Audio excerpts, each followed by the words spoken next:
going on, everyone? Mr. Octagonal here. Now today we are back on Madden 20 with our Detroit Lions franchise, and before I talk about what we're doing in today's episode, I just want to thank everyone quickly for all the support we've gotten so far on this series. The amount of views and likes and comments has been incredible, so I just want to thank you all for tuning into this and enjoying the videos. So, instead of a game, we're going to be doing something a little bit different today, and that is scouting, looking at the upcoming NFL Draft, prospect profiles here, and in most of these prospect profile episodes, we're going to talk about two positions, but today we're only going to talk about one because it's the quarterback position, the most important position on the field. And before we look at these prospects, we have to look at our quarterback situation. Of course, we have Matthew Stafford, who's not getting any younger, and he's been a good quarterback throughout his career. However, is he going to be the guy long term? So far this year, he's been great. 78% completion percentage, 4 touchdowns, no picks. But we've only played 2 games, so we can't get ahead of ourselves. He's probably going to come back to earth soon, as we do play some tough opponents the next couple of weeks. The Eagles have a great defense. The Chiefs have plenty of talent. Don't sleep on Green Bay's defense. Minnesota has a great defense. Eventually, we'll have to play the Bears with Khalil Mack. So Matthew Stafford will soon be coming down to earth. So the first game we went to was USC and Arizona State. We wanted to look at Arizona State's quarterback, Jack Jackson Jr. However, he was hurt, so we couldn't watch him, but that just gave us more opportunity to assess this kid and more opportunity to realize how great he is. Max Mulhorn out of USC, he is incredible.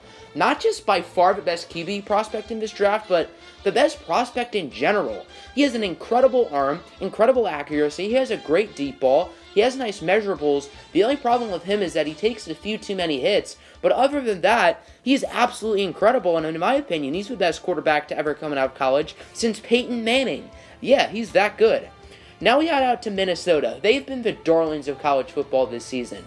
4-0 so far, number 12 in the nation. They just upset the Michigan Wolverines in Ann Arbor, in the Big House, and they're led by their senior quarterback, Emmanuel Sanchez Jr.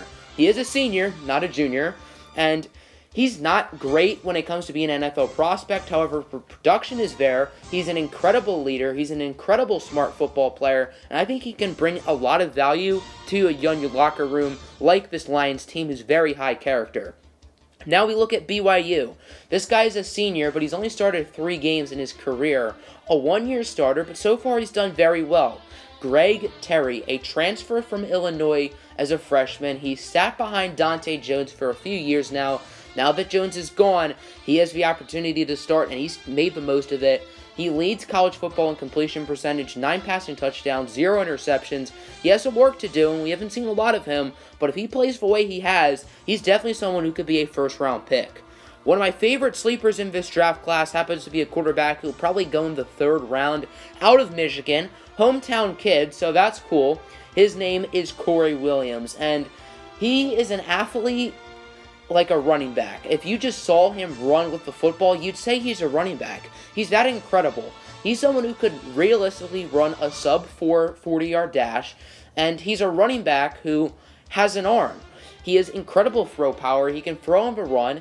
His only problem is his accuracy, only 55% this year at Michigan, which is not good. He has a ton of work to do when it comes to accuracy, but if he can figure that out, he'll be a really good player.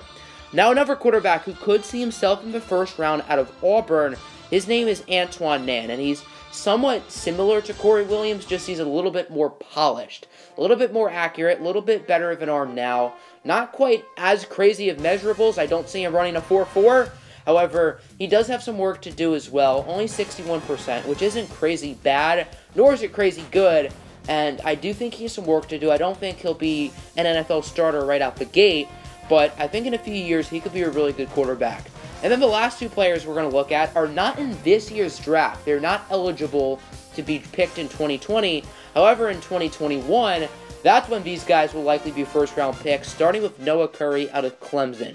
He is incredible. He's only started 3 games for the Tigers as a redshirt freshman, but he's looked really good this year. Incredible arm, incredible poise in the pocket. He looks like an NFL veteran under center with his smarts. He has nice measurables as well, and I could see him being a very high pick in 2021. And then the last guy we're going to be looking at, another ACC quarterback who has really been dominant only as a true sophomore. His name is Tez Lawson. We know a little bit more about Lawson rather than Noah Curry because Lawson was the starter as a true freshman last year for Florida State.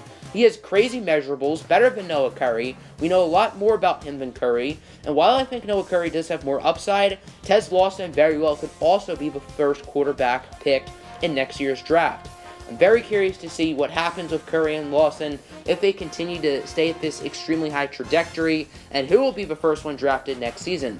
So that'll end the episode. Hope you guys enjoyed. Make sure to let me know what you think of this episode, and do you want to see more prospect profiles? Let me know in the comments below, and as always, have a good one.